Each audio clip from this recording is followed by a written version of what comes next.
Docteur Synapse.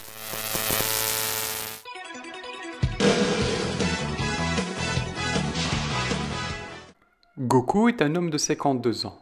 Il se présente pour faiblesse progressive au niveau des membres inférieurs, associée à un engourdissement et des picotements. Il te dit en plus qu'il a des douleurs au dos. Maintenant, il sait plus du tout marcher. Comme antécédent récent, il a eu des diarrhées il y a quelques jours, traitées par antibiotiques. Comment on appelle une faiblesse bilatérale des membres inférieurs? Paraplégie. Ok. Maintenant, sans évoquer de diagnostic précis, comment vas-tu localiser ta lésion? Imagine que tu as le droit qu'à un seul truc à faire pour localiser ta lésion. Qu'est-ce que tu vas faire? Petit indice, c'est dans l'examen physique et tu peux le faire en 2 minutes. C'est les réflexes.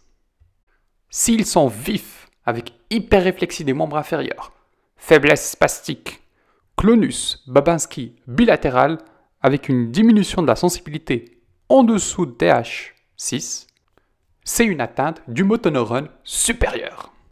Ici, la moelle épinière. Qu'est-ce qui peut entraîner une lésion de la moelle épinière? Il faut penser à 3 trucs. 1. Hernie discale. 2. Métastase. Ça peut venir soit du poumon, prostate, sein, thyroïde.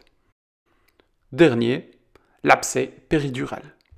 Imagine que tes réflexes soient abolis, ce qui était le cas chez notre patient, c'est-à-dire aréflexie au niveau bras et jambes, faiblesse flasque, diminution de la sensibilité profonde, essentiellement vibratoire et proprioceptive, bien plus que la douleur et la température. Il faut penser à une atteinte du motoneurone inférieur, et plus précisément de la queue de cheval. Quel est maintenant ton diagnostic, sachant que les réflexes de notre patient sont abolis? Il faut penser essentiellement au syndrome de Guillain-Barré. Avant le vaccin de la polio, il fallait bien évidemment penser à la polio. Aujourd'hui, nous allons parler du effrayant syndrome de Guillain-Barré. On va commencer par la pathophysiologie. Je vais dessiner un neurone. D'abord le corps cellulaire, l'axone, qui se continue vers la jonction neuromusculaire. Autour de l'axone va se constituer une gaine de myéline. Cette gaine de myéline permet d'augmenter la vitesse de propagation de l'influx nerveux. L'un des facteurs précipitant le plus connu du syndrome de Guillain-Barré étant le Campylobacter jejuni. Le CMV, le BV ou l'HIV peuvent aussi être impliqués. Si tu as une infection à l'une de ces 4 bestioles, que va-t-il se passer? Souvent, notre système immunitaire va s'attaquer à ces bestioles. Mais il peut y avoir des réactions croisées entre ces bestioles et le système nerveux. Plus précisément, la myéline ou l'axone. Normalement, la myéline permet d'augmenter la vitesse de propagation de l'influx nerveux. Imagine que cette myéline, voire les axones, sont lésés. Que va-t-il se passer? Tu auras une diminution, voire un arrêt de transmission de l'influx nerveux vers le muscle. Si tu as compris ça, tu as compris le syndrome de Guillain-Barré. Deuxième partie, la clinique. Le syndrome de Guillain-Barré est une polyradiculoneuropathie aiguë, auto-immune et démyélinisante. Elle touche entre 1 à 2 personnes par 100 000 habitants par an. Mais son incidence est en augmentation. Elle est plus fréquente chez les hommes que chez les femmes. D'abord, les symptômes sensitifs. Les symptômes sensitifs sont souvent présents lors du début de la maladie. Dans 80% des cas, on a des paresthésies, principalement au niveau des pieds, voire des mains, et ça touche essentiellement la vibration et la proprioception. bien plus que la douleur ou la température. 2/3 des patients présentant un syndrome de Guillain-Barré ont des douleurs, essentiellement au bas du dos, voire des extrémités. Les symptômes moteurs sont très fréquents, 90% des cas. Ça débute souvent par des faiblesses au niveau des membres inférieurs, puis ça remonte petit à petit des pieds vers la tête. Mais gardez à l'esprit que 10% des syndromes de Guillain-Barré débutent au niveau des bras, voire de la face. Pourquoi le syndrome de Guillain-Barré fait aussi peur? Car cette faiblesse, au fur et à mesure qu'elle monte, elle peut entraîner dans 10 à 30% des cas une insuffisance respiratoire sévère, parce que ça peut toucher aux muscles respiratoires. Tu peux aussi avoir une parésie faciale, souvent bilatérale, 50% des cas, de l'oropharynx aussi 50%, ou des nerfs oculomoteurs, 15%. Comment sont les réflexes? On l'a dit, dans 90% des cas, on a une diminution, voire une abolition des réflexes au niveau des membres inférieurs et supérieurs, car le système immunitaire s'attaque à la myéline. Les atteintes du système nerveux autonome peuvent être très graves et entraîner un passage aux soins intensifs. Très souvent, c'est des tachycardies. On peut aussi avoir bradycardie ou arythmie, voire une variation d'hypertension vers hypotension artérielle. Mais également une hyponatrémie due à un ICADH. Le dernier élément important est le temps de progression des symptômes. Ça varie entre 3 et 4 semaines, grand max. Un petit truc pour retenir les atteintes du Guillain-Barré. Ce syndrome de Guillain-Barré doit prendre l'ascenseur pour léser la myéline du pied vers la tête. C'est-à-dire qu'il doit passer par le premier étage, c'est-à-dire les pieds. Deuxième, les jambes. Troisième, le bras. Quatrième, muscle respiratoire. Cinquième, la mort. Retiens que la parésie monte des pieds à la tête. Question bonus. Quelle est la maladie qui entraîne une atteinte de la tête vers les pieds? Je te laisse répondre en commentaire. Bon, on passe. Pour la troisième partie, les examens complémentaires. Ce qui va le plus t'aider est de réaliser une ponction lombaire pour récolter le liquide céphalorachidien. Très souvent, c'est-à-dire plus ou moins dans 66% des cas, tu as beaucoup de protéines et quasiment pas de globules blancs. Inférieur à 50 par millimètre cube, mais très souvent inférieur à 5 cellules par millimètre cube. Beaucoup de protéines et peu de globules blancs s'appellent dissociation albumino-cytologique. 66%. Imagine cette fois-ci que tu as des symptômes compatibles avec un syndrome de Guillain-Barré, associé à beaucoup de protéines et des globules blancs. Là, il faut penser à l'HIV. Le deuxième examen qui peut t'aider est l'électromyographie. Voici d'abord un tracé normal. Le deuxième tracé correspond à des signes de démyélinisation. Ici, c'est une AIDP. C'est une polyradiculonévrite démyélinisante inflammatoire aiguë. Le troisième tracé est une neuropathie axonale motrice aiguë. Pour faire simple, à l'EMG, tu peux retrouver des signes de démyélinisation ou de blocage de conduction. À la biologie, l'anticorps GQ1B peut t'aider à détecter l'une des variantes du Guillain-Barré qui est le Miller-Fisher. Comment fait-on le diagnostic du syndrome de Guillain-Barré?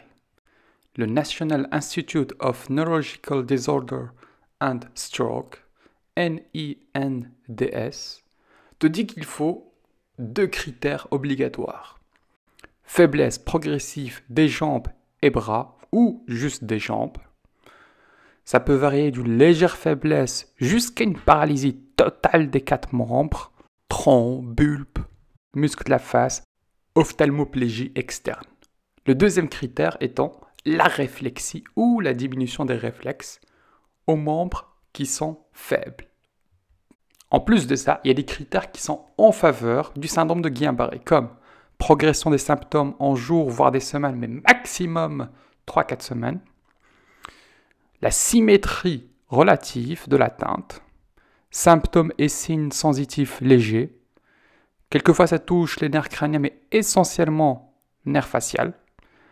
La récupération se fait entre 2 à 4 semaines après l'arrêt de la progression. Ça peut entraîner une dysfonction du système nerveux autonome. Quelquefois, tu as la douleur. Tu n'as pas de température au début. Dans le LCR, souvent, tu as beaucoup de protéines et quasiment pas de blanc. L'EMG peut aussi t'apporter des éléments en faveur du syndrome de Guillain-Barré. Il y a aussi des critères qui sont en défaveur du syndrome de Guillain-Barré, comme s'il y a un niveau sensitif, si tu as une faiblesse constante, c'est-à-dire qui ne progresse pas et asymétrique, c'est pas du tout en faveur. Dysfonction intestinale ou de la vessie au tout début de la présentation. Insuffisance respiratoire avec atteinte pas très importante au niveau des muscles des membres. Atteinte sensitive importante avec pas beaucoup d'atteinte des muscles. Température à l'admission. Au niveau du LCR, si tu retrouves beaucoup de blanc, c'est peu en faveur du syndrome de Guillain-Barré.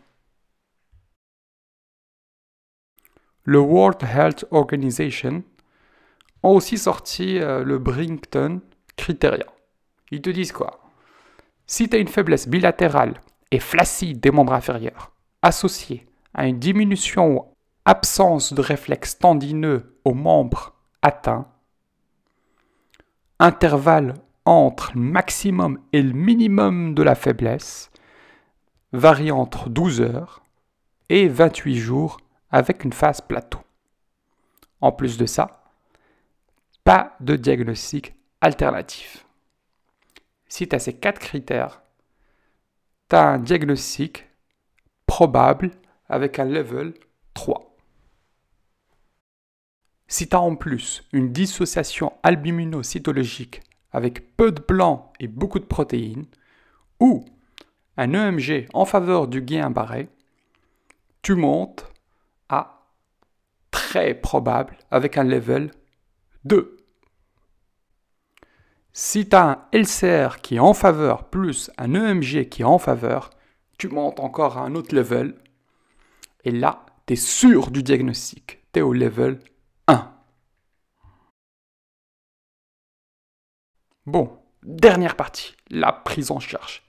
C'est la plus importante. Si tu as un patient avec un syndrome de Guillain-Barré progressif, il faut le passer au monitoring à Lucie. 2 types de traitements. D'abord, le traitement supportif. Pour l'insuffisance respiratoire, il faut suivre la capacité vitale et la pression inspiratoire maximale chaque 4 heures. Quand est-ce qu'il faut intuber?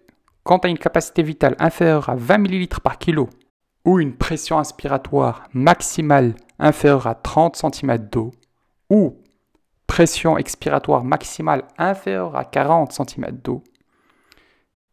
D'autres critères d'intubation étant n'arrive pas à tousser, n'arrive pas à se lever, n'arrive pas à lever les bras ou lever la tête, faiblesse des muscles très importante, si ça touche la face ou le bulbe, si l'intervalle entre le début des symptômes et l'hospitalisation est moins de 7 jours, c'est un critère de gravité. Retiens que l'insuffisance respiratoire se complique dans 15 à 30% des syndromes de Guillain-Barré. Il faut aussi faire attention à la dysfonction du système nerveux autonome. Très souvent, à la tachycardie, on peut aussi avoir arythmie, bradycardie. Quelquefois, le patient passe d'une hypertension à une hypotension. Il faut toujours traiter doucement avec des fluides ou des bêta-bloquants comme le labétalol. Fais attention aussi à la rétention urinaire et à l'iléus. Pour l'iléus, tu peux donner par exemple l'érythromycine ou la néostigmine.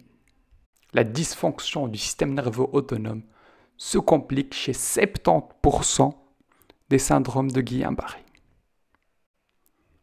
Tu peux aussi avoir la douleur, 2/3 des cas. Que tu peux traiter gabapentine ou carbapentine. Tu peux éventuellement associer un tout petit peu de morphine.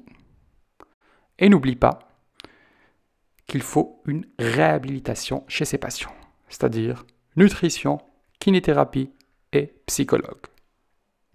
Pour les traitements spécifiques, tu as les échanges plasmatiques. Tu peux donner 4 à 6 fois sur une durée de 8 à 10 jours.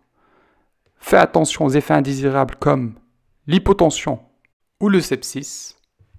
Un autre traitement spécifique que je préfère personnellement étant les immunoglobulines. Durée 5 jours, 0,4 g par kilo.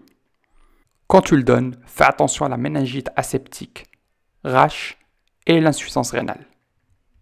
Un petit mot sur l'évolution à moyen terme de la maladie. 6 à 12 mois après le diagnostic du syndrome de Guillain-Barré, 80 à 84% des patients marchent sans aide. C'est quand même pas mal. Pour déterminer le pronostic de ton patient, tu peux te référer à un site, c'est le GBS Tools. J'espère que c'était instructif et je te dis à bientôt. Merci d'avoir suivi cette vidéo. N'hésitez surtout pas à me communiquer vos questions, vos éventuelles remarques et de me proposer les sujets qui vous intéressent.